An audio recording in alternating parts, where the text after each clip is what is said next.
Hey, welcome to a special edition of the Influential Personal Brand Podcast Recap, a last minute edition at AJ's suggestion, which was fantastic, to reach out to one of our friends and our clients, Anton Gunn.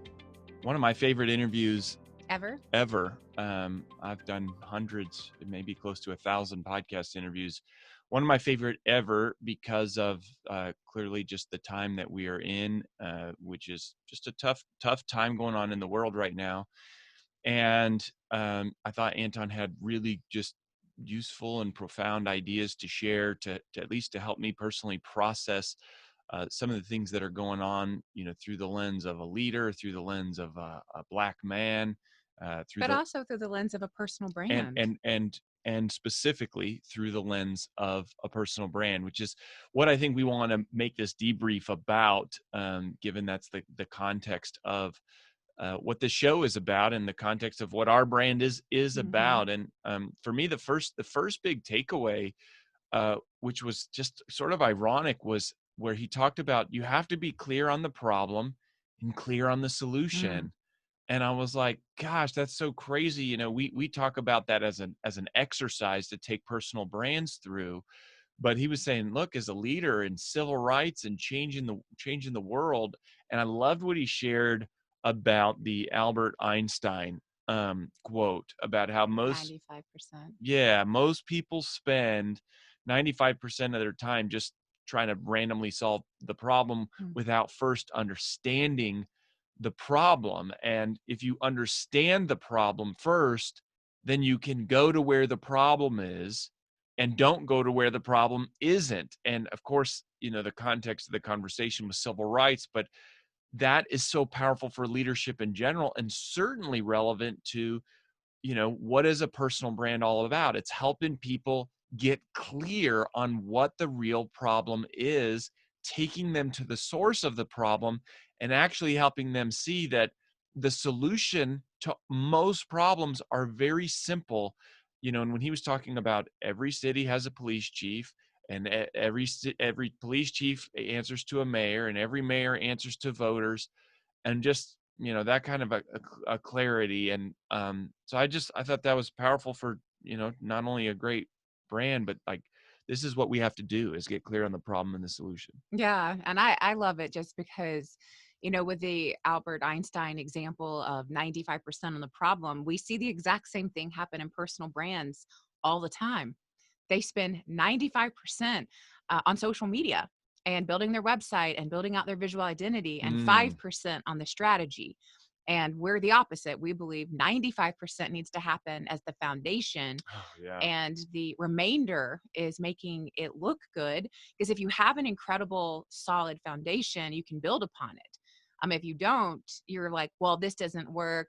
Paid ads don't work. My funnels don't work. And it's like, well, it's not just one thing. It goes all the way back to the beginning. And I just thought it was a really good parallel to our conversation with Anton. The other thing that he talked a lot about in the beginning that I thought was really important, of what's going on right now with the riots and the just the controversy, unrest, the controversy in general, the protests and everything, is that no one has a unified message. They don't know what they want. And it's not a clearly distinguished, this is what we want. And every city is probably a little bit different. And every, district is different, and every group is different. And he's just like with a personal brand, you've got to be really clear. And there's so much of what we do at Brand Builders Group is about helping you just gain clarity and get clear on what is your problem, what is your message, what is your uniqueness. And it was just a really interesting parallel that he connected to what's happening now. He said, and a lot of times when there's unrest, there's really a lack of a unified, this is the problem and this is what we need. And I just thought it was a really great parallel.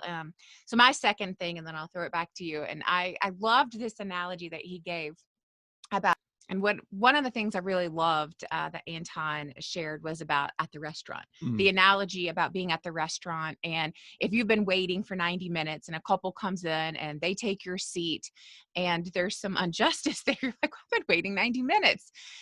There's mutual responsibility.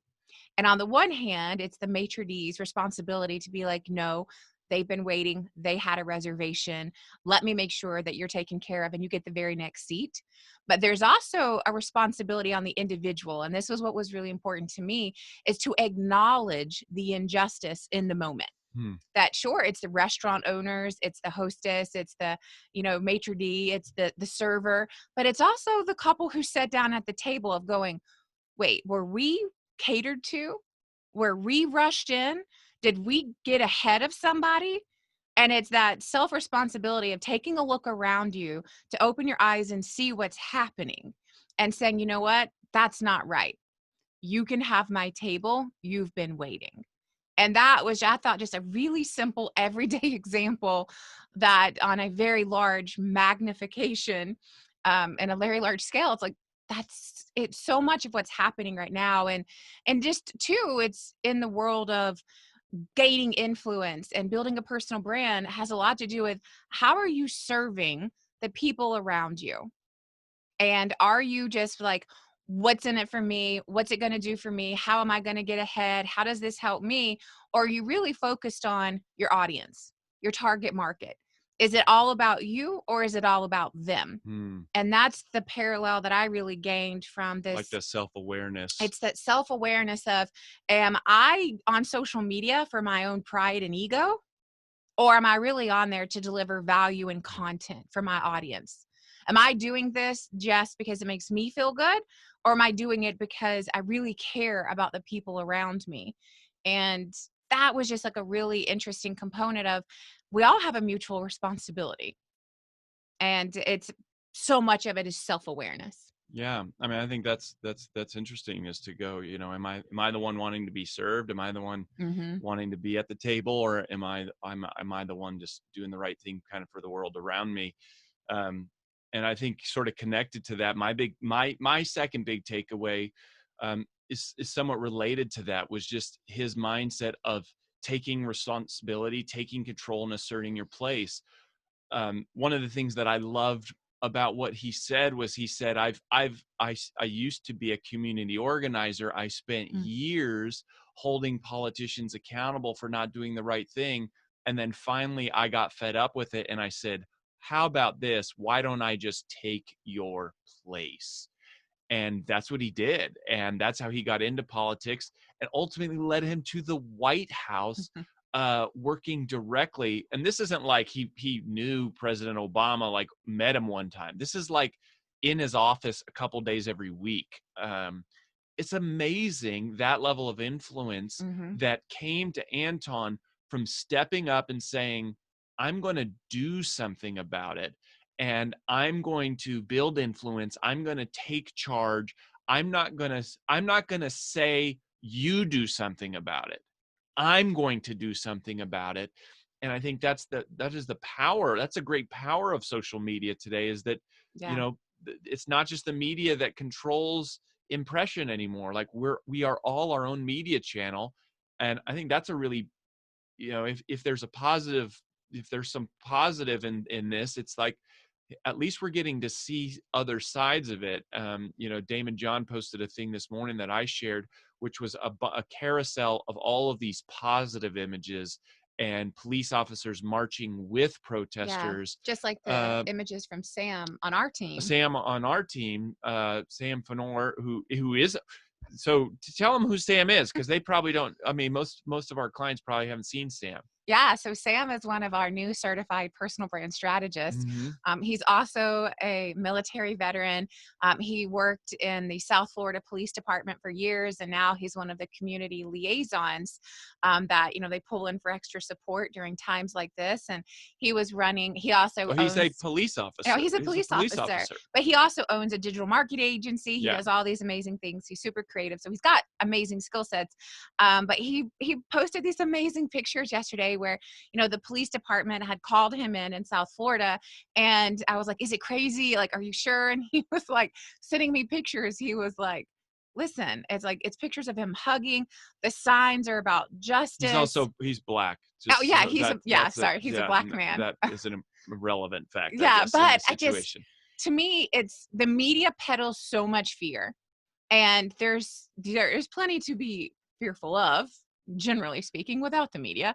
But like to the point of Damon John and what Sam is posting, there's also a lot of good happening There is. and a lot of responsible people who are going, this needs to change and we're taking action and we're taking a stand, not just all the crazies who are lighting stuff on fire, which is of course the only thing the media wants to talk about. Yeah, and so to that point, that was a worthwhile We like rabbit digress. trail, because you got to know. I mean, we happen to have a black police officer who is one of our strategists, who has been, he's newer, but it's been a couple months now that Yeah. he's been on the team, Yeah. and he's amazing, and we love him. But this idea of, I have a voice, I'm going to do something, I'm going to take charge. And to what you were saying earlier, babe, it's funny because we haven't talked about that, about the clarity of the messaging.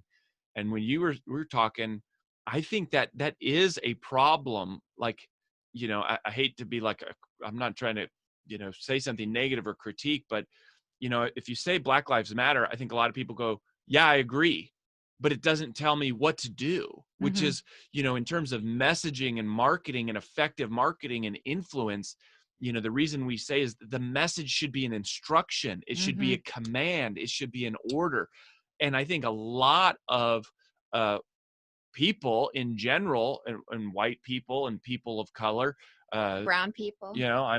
I'm brown, I'm Native American, I'm Hispanic ethnicity, That's what our son says. yeah, brown people. But it's like, I want to help. What do I do? And Yeah. it's so helpful. And Anton actually He posted, he he t- sent, covers this. Well, he covers it in the interview, and he yeah, covers it well. He also has some amazing posts on social media. he Um, sent me a link of 75 things that people could do. that's We'll put amazing. it in the show notes. I need that. Yeah. But anyways, just take control, and don't say it's someone else's job to fix it, or, not just be at the mercy of, Hopefully, somebody else will hopefully do somebody else will something. do something, but to do something yourself. Okay, well, my last point is kind of short and sweet, but he spent quite a bit of time on this, and I love it. And he's just said, like, the biggest takeaway for me was stay in your lane. Mm, Stay in your lane. There's know when it's your role and know when it's not.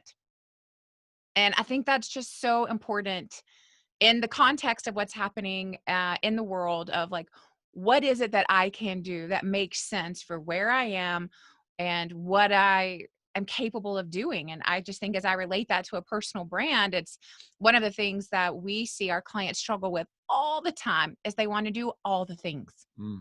I need this and I need this and I need this and I need it next week. And it's more about speed than it is about the long game. It's more about, well, I just got to get out there versus, well, this makes Or sense. depth.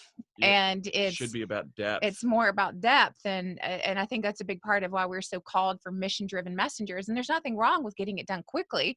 We're advocates of that. We do stuff quickly all the time. We usually pay for it. Yeah. But Well, we turned this interview quickly. This is an this example was of a a this was a calling departure from, yes. from the path. However, I just there's so much power in just stay in your lane and play to the strengths of where your lane is. Use the strengths of where you are in your lane and put those to use, but stay in your lane. And I just thought that was really powerful. Yeah. Relatedly, I mean, one of my favorite lines of Anton's is, "The truth doesn't hurt, it heals." Love that. And, honestly, this is a hard topic. What you're talking about, which is also part of what my third takeaway, and the thing I wanted to share is, um, how much of this should you be talking about on social media and sharing? Obviously, it's like you probably have a heart about it in some regard, and it's like, there's been a lot of pressure, and I've seen the Desmond Tutu quote that's like, if you're not voicing your opinion or as part of the problem, if you're part of the silence, then you're part, or if you're not, something about, if Yeah. you're not sharing your voice, then you're part of the problem. Yeah. It's just like the silence is complicity Yeah, component. and to some extent I agree with that. But I would actually counter some of that and say, I don't necessarily think you have to share, like, you don't have to share all of your beliefs with the world.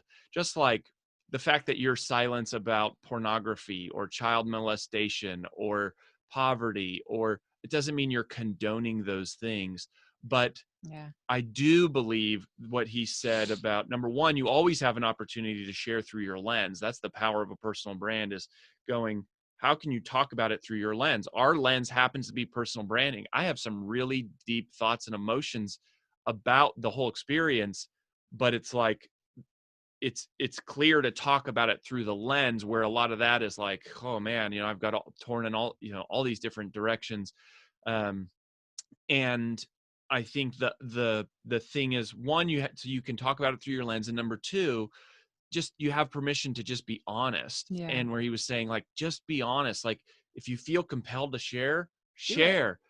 If you don't feel compelled to share, I don't think you have to. I think But there's other things there's you can other things do. you can do. Like when you said, AJ was like, let's get Anton on the show. That was a great, like, yeah, we can do that. That was truly a divine calling that I was like, must do it. This is what I feel we're called to do in this. This is how we part we're a part of sharing the message of what we believe in, is having him on the show. But there's so many things. When But you back can't to that, divorce what yeah, you can't, what he did say is, you can't divorce what you do from who you are, which I do believe. And I do think you should use your voice if you feel compelled to do it. But I don't think you have to say something on social media. There's other things you can do. If you feel compelled, do it. I think stories give us, in general, a lot of times we say the feed is what you do. The stories are who you are. So I think there's more, flexibility to do there. And I don't want to tell you not to use your voice. I'm not saying that you shouldn't. I'm just saying that I don't think you have to. And I don't think that, if you're not, stopping everything and just making it about something going on in the world, I don't think that means you're a bad person. You can be doing things behind the scenes, and that, just follow your heart and do what you feel led to do. just stay in your lane. Yeah, Find your lane and stay there. stay in your lane. And listen to the interview. Yeah, It's like when we genuinely say it was probably the most powerful fantastic. interview we've ever Really done, powerful. we mean it. It's a great one. It's really amazing. So follow your heart. Your influence matters. Use your voice in the way that you feel led. Be a good person, make a difference in the world. And, our hearts go out to everyone who is struggling and dealing with all different facets of this. We love you. We're honored to serve you. We'll catch you next time. Bye.